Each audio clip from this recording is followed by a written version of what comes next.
Hey, I'm Danny and I'm here today. Well, I'm in Perth. I'm actually back in the place where I grew up and I've been gone for about 2 years, and we're sitting in the middle of the forest, as you can see. And I'm here with a very special person who I'm really thankful that you actually have time to sit and talk and take some time out of your busy pleasure. It's Rebecca Dawson. You are a channeler, intuitive, a author, speaker, mother. I think I got them all. No. Partner. Good daughter sometimes. Friend, of course. Yeah. The magic of multiple roles. Yeah, right. Yeah, you're a busy woman. Let's Human. put it that way. Yeah. Let's not forget that, Let's right? not forget that one. So, I mean, you know, a lot of people in Perth know about you and know what you do, and you channel and you help a lot of people with information and all of that. And you hold your workshops and whatnot. But the thing that I'm really interested in is you. And how did all of this come about? Well, it's actually probably not as exciting as it might sound. Let me go back. Yeah. I was actually raised as a Catholic. All right. And from quite a young age, I could sort of see things and experience things and feel things that other people couldn't. So luckily for me, I had a pretty switched on mum. Right. And she had made friends with some people who were part of a spiritual group. Right. And because of that, she was able to introduce me to certain things that were matching my experience. So I was really lucky. So I started going to my first meditation classes when I was 9. Oh. And got introduced to different metaphysical concepts, which was great. And I was really lucky because I was able to go through, you know, the pains of growing up with that kind of understanding. Yeah. But the whole channeling thing was never really part of the plan, of course. Right. I mean, it's not like you grow up and go, oh, I want to be a channeler one day. It's not. But you were a sensitive kid, right? Yeah, I was a sensitive kid, but I was also a very well-performing kid. Oh, and really? I use the word well-performing quite deliberately. Because I learnt how to keep people happy. Okay. And I learnt that if you were a high achiever, Yeah. people were happy with you.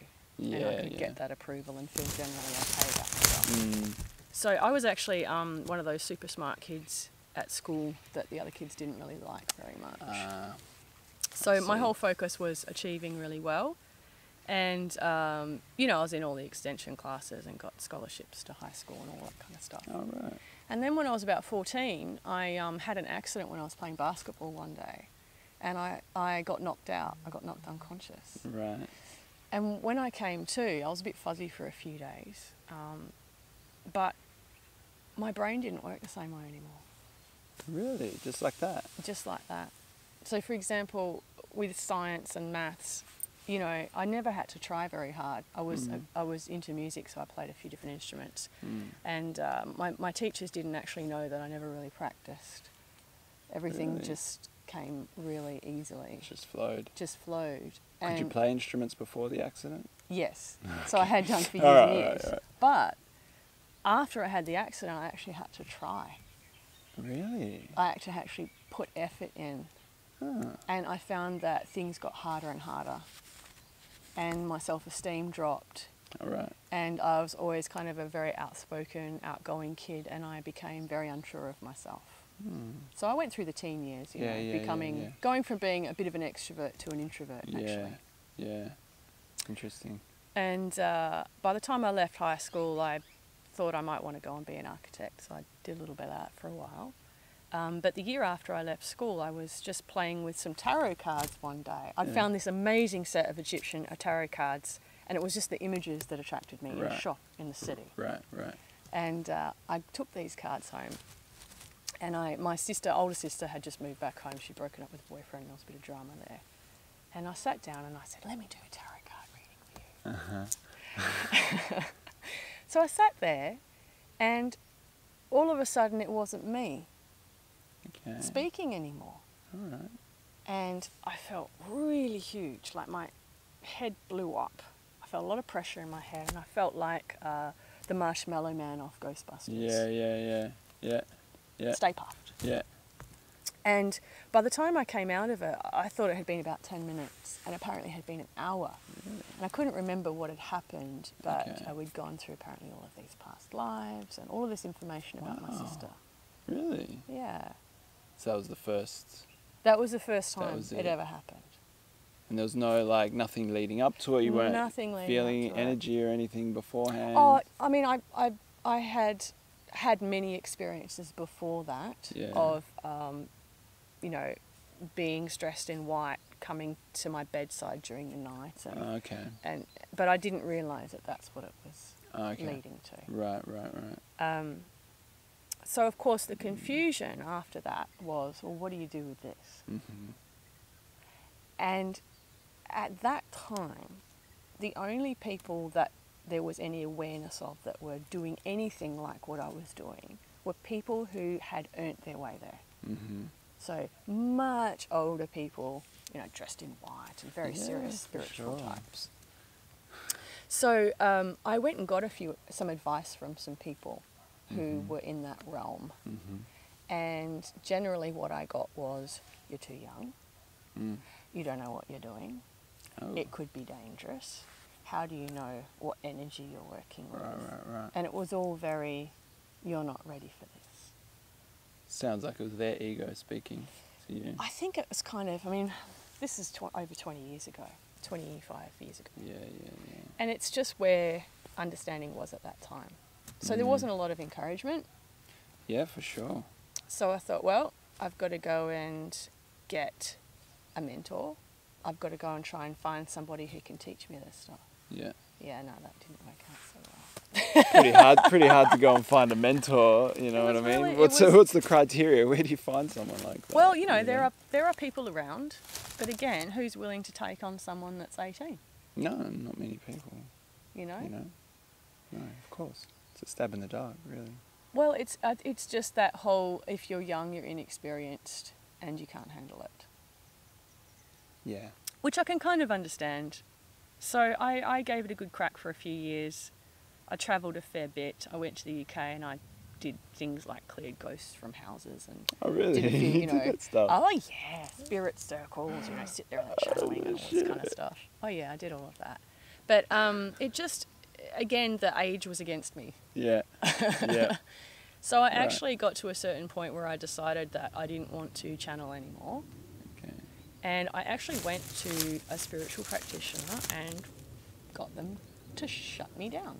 Really? Mm-hmm. Switch it off? Yep. So I was in my early 20s. And I said, you know, I want to be able to go to a pub without feeling everything. Right. I want to be able to have a normal life. Yep. I want to have a family, have kids, do normal stuff that people do. Because I also realised at that time that once anybody knew about what you could do, people were either afraid of you or they wanted something from you. Mm-hmm. And the Rebecca actually fell behind. Well, it's like there wasn't room for a personality, right? Yeah. So that's what I did. So I went off and had a normal life for 10 years. And then I was very conscious and deliberate about when I wanted to start again.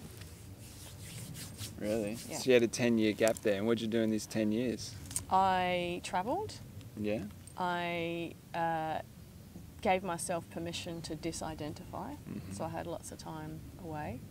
I did spend some time up in Bali for a couple of years doing nothing but meditating. Very cool. Tried to get into an ashram there too and they wouldn't have me either. No? No one would have me. Not even in Bali? Not even in Bali. Oh my God. So I can look back in hindsight now and see that it was absolutely perfect that I didn't continue on from 18.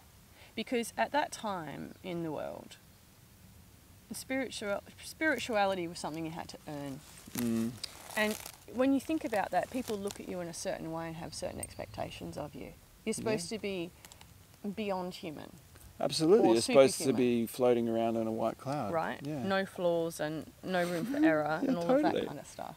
Well, this is great. This is what we're actually talking about here, That's you know? it, right? We're all human. Yeah. Yeah. So what I found was that even, you know, around the age of 19, 20, 21, is that when people realise what you could share with them, they treated you differently.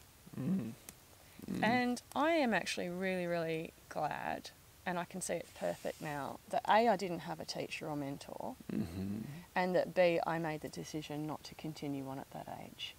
Because it would have been so easy to have been put on a pedestal. Right. And at that age, you're looking for your identity. Yeah. And if I had have continued with that, everybody around me would have constructed that identity for me, and I would have gone, this is who I am. And instead, I did the opposite. I disappeared where I knew nobody for quite a few years. Lost my identity. Yeah. And then, when I finally came back to Perth, there was me for the first time. Interesting. Yeah. So that's what's enabled me, I think, to be able to be a little bit more real and accessible in this kind of realm. Right, and you're more knowledge. relatable as a human, right? Because you've developed that human side of you. Well, I'm just not interested in the whole hierarchy around spirituality. I don't want people to see me in that way. Is there a hierarchy? Well, there isn't. Yeah, exactly. Well, there is a constructed one, though. Yeah. And we do need to be mindful of that. Yeah, and even if people, you know, like Danny, we can sit here and say, well, you know, there isn't a hierarchy. We know that. And that the whole point of spirituality is to come into unification and totality. Right. But there's a hell of a lot of constructed pathways that are set out for people to follow. So I am quite sure that if I'd continued on in my 20s, I would have a completely different version of myself than I do now. Well, most people, everyone tends to jump into spirituality because I think now it's like it's another scene, like anything else. Well, I mean, it's good that people are interested. It's good, yeah, totally. Because remember, people used to only get into it when they were in a crisis or they wanted a problem to be solved. Right. So something interesting is happening in the social fabric if it's now considered something, you know, that's a little bit more than solving a problem. Yeah, absolutely. I mean, that's a cool shift. I mean, you know, it is, and I think whatever gets you into it is great. Agreed. Don't get me wrong. You know, I'm not giving it shit, but I still think that we all need to go within ourselves. You know what I mean? And stop looking for these gurus or other people to teach us the way when really you are your own guru. I mean, we've heard this a million times. I think the day of the teacher is over. Yeah. I think that our generation is here to actually bring consciousness more deeply into the human experience. Whereas my understanding, you know, this was my perspective, growing up and going through all of this esoteric and metaphysical learnings, even within, you know, Catholicism, is that we engage in our spiritual practices, A, to make life easier for ourselves, but also to save us. Yeah. Now, what does saving us mean? Because for me, it meant to get me the hell out of here. So let me do everything that I need to do. I'll follow all the rules. I'll be a good person, and then I can get to leave. Right? I get to earn my way out. Which is pretty much what got me into it. Yeah. Right? Yeah.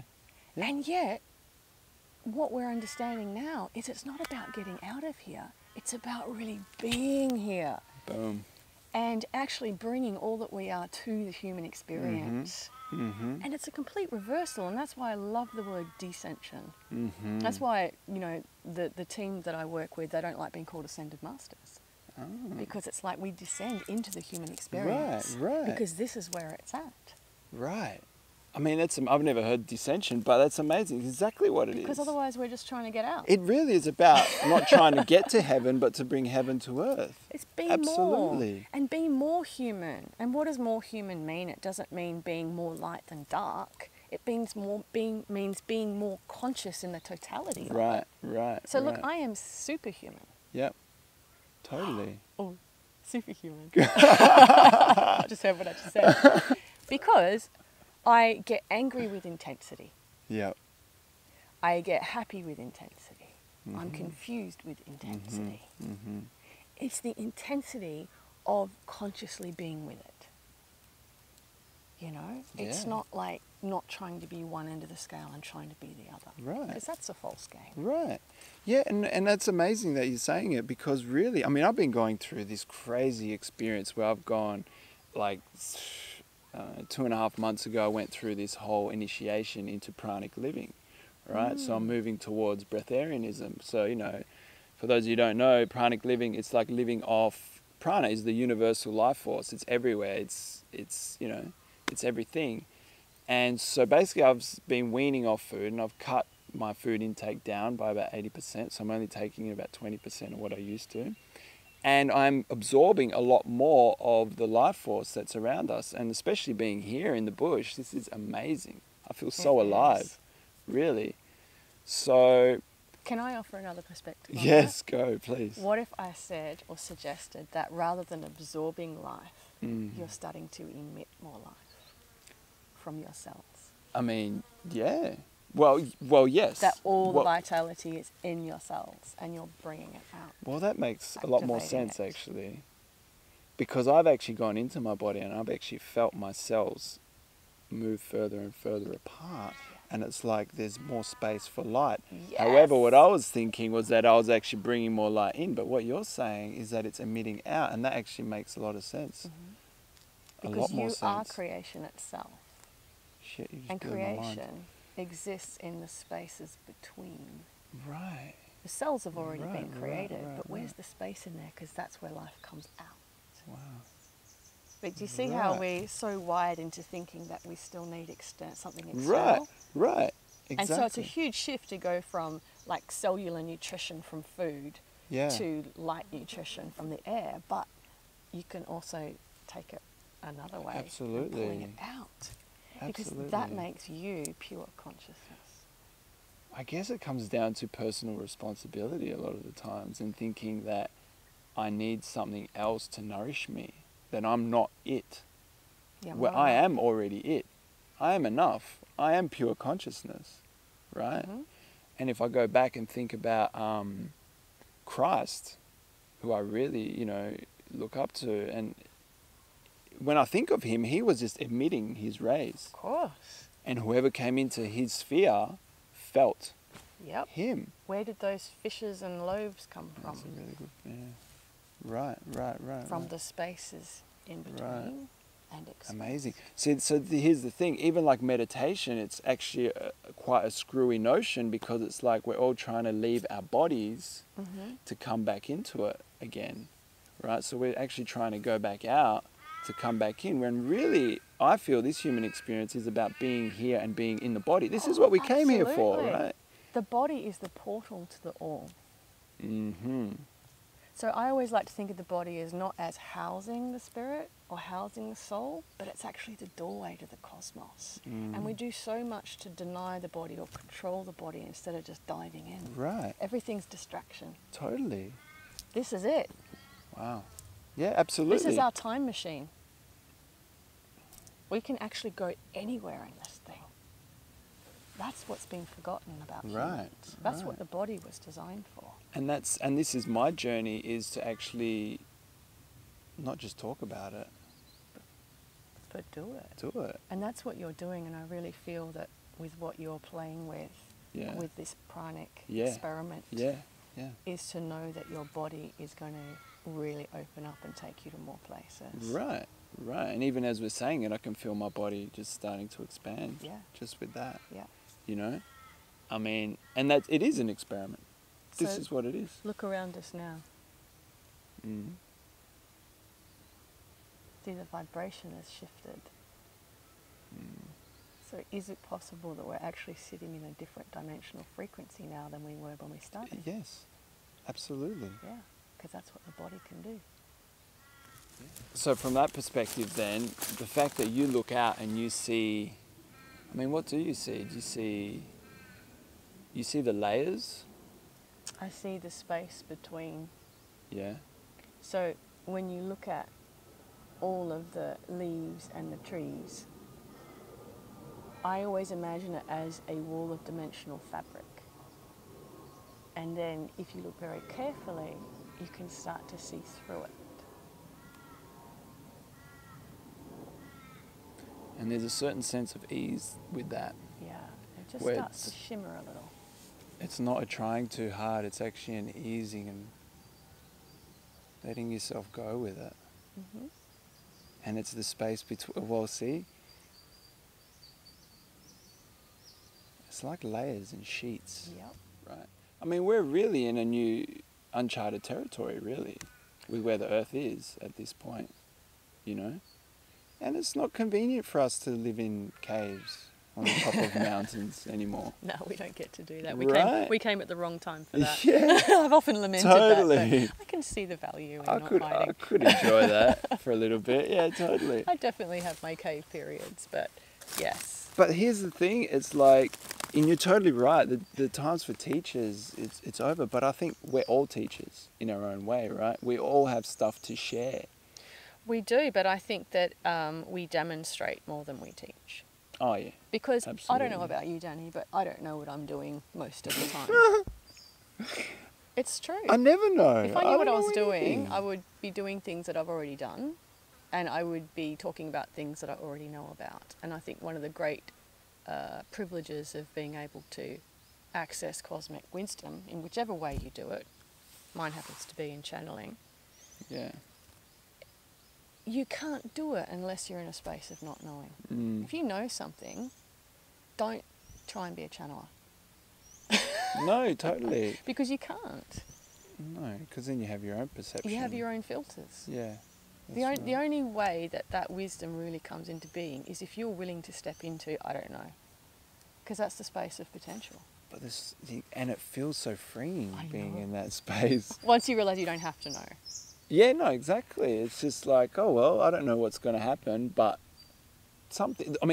things are happening all the time. And you just have to look around to see that. Yeah. Even here in nature, there is so much going on, you know? That is true. Yeah, so being in that space of the I don't know, I actually find so much comfortability in that now. Oh, definitely. You know? And the world's changing so quickly now. And with all of these vibrational shifts that are happening and things accelerating, every time we think we know something, it gets replaced with a different view. Right. A different perspective. Right. If you hold on to knowledge, you're stuffed, in my perspective. Totally. But it creates so much anxiety and fear as well when you're actually, because you're trying to control things. And you can't control something that No. you don't know the outcome. You can't attach, actually, to any information. No, nothing. And I feel like not the people, but I went through my life where actually I was reading a lot of information. And I realized I'm just hoarding information.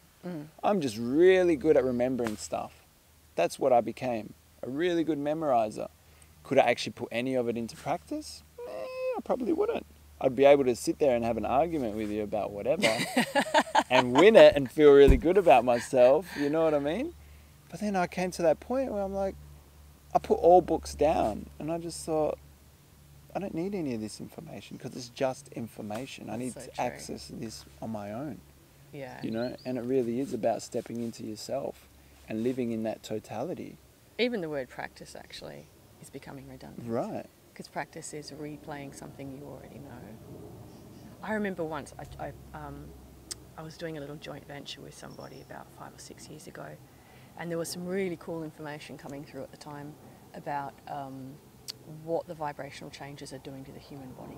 Right. And because I can see the energy fields and stuff, I was able to map the symptoms with the energy fields. Right. And this person was really excited to work with me, and I was excited to work with them too. And I remember I said to them one day, you know, that anything we do out of this, we have to be prepared to burn and let go of. Mm-hmm. Anything we know right now, we have to be able to just burn it and start again. Mm-hmm. Mm-hmm. Because I was so aware that it's just going to keep changing. But this other person was a little bit horrified because I think they really wanted a body of knowledge. Yeah, of course they did. To be able to identify with. Yeah, you're going to hold on to something. Yeah, and then that's your Do you know the one thing I do know? That's what you do. The one thing I do know, honestly, is that things are always changing. Oh, yeah. Every moment is a new moment. That's the one thing I do know in the space of I don't know. Are you in that place where I am right now where you kind of wonder if you're going a little bit cray-cray because you're not satisfied with anything unless it's new? Yeah, totally. I can't even redo anything anymore. No, I don't want to do things for a second time. I'm in this point where it's just everything is new and I want to experience it all for the first time. You know, and it's really tough. It's creating a big discord with my family. Yeah. Because they want me to be that stable guy. And I'm like, I've done that, but that's just not who I am or where I want to be. And it's just not even the way things are occurring, you know?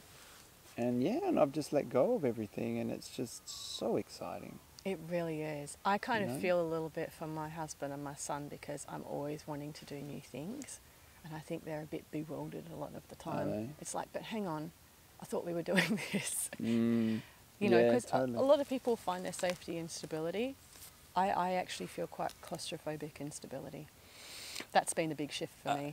Same. I've gone through that. Yeah. I've gone through that quite violently, but yeah, I've come out the other end, and I don't find safety in stability anymore.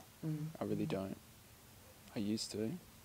And you know, and this is the conversations I've been having with my father, especially, because he's like, he looks at me and goes, you're totally unstable. And I'm like, no, I don't feel like I am at all. I feel like I'm stable in who I am, and there's these beautiful, wonderful things occurring all the time. I think you've found your stability because you've stepped out of 3D limitation. Absolutely. Yeah. Yeah, totally. And I'm, you know, learning more and more each day what that actually means, you know, because I'm totally having this human experience, and I really don't know what's going on half of the times. Like now I'm really becoming sensitive and feeling energy. So I'll walk into a room and it's like, whew, I'll like walk into this wall of energy a lot of times. And I'm like, whoa, shit, what do I do with this? You How take do I- over. How do I navigate through it, right? Don't navigate, take over. Well, this is it. And this is what I'm sort of figuring out, right? Just take over the space. Yeah, and that's where I'm at, you know, and I'm like, okay, so it's really at the beginning. First, I'm just observing what's happening, and you're right. Now the next step is to be me in Yeah. that space. That's your invitation to create. Absolutely. As well. And so it's funny. I find the whole concept of stability very fascinating. Because if you think about creation itself, I mean, creation is what consciousness is, right? That's what consciousness does, it creates. And yet, creation itself is quite an explosive action, Yeah, right? totally. So you look at a supernova, so there's an explosion and there's a death and a birth all at the same time. So creation is never a gentle No, it action. isn't. It's really not. No. And I think in some ways we need to embrace that in our human experience, to know that when things aren't comfortable necessarily, that's often when creation is happening. Do you know what I mean? Yeah, I totally know what you And that mean. we're not kind of aspiring for comfort. No, totally. Because I don't know about you, but people I know that are very comfortable don't Yeah. create a lot. Oh no. They're stagnant. They're super stagnant. Yeah, totally. Right. And this is what life is about, right? Co-creating. Yeah. Honestly, for me, that's the most exciting part of life. This is the joy of being human on this planet, is It you get to is. do it with other humans. It is, because you know what? I've spent a lot of time alone, right? And I'm like, I don't want to go through this alone anymore. You know, I really don't.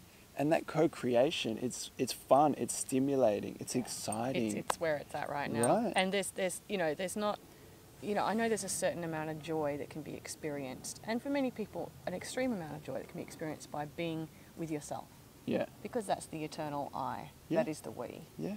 But we're on this planet at this time to demonstrate creation, and we're here to demonstrate that as a cooperative species. Right. So this is all about doing it with each other.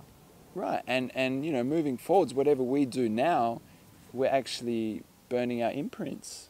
Oh, I You know, love and the we're way you leaving it. say that. We always say that, Yeah. leaving golden footprints Yeah. wherever you walk. Yeah. So walk deliberately. Right. It's so true. Yeah. I love that.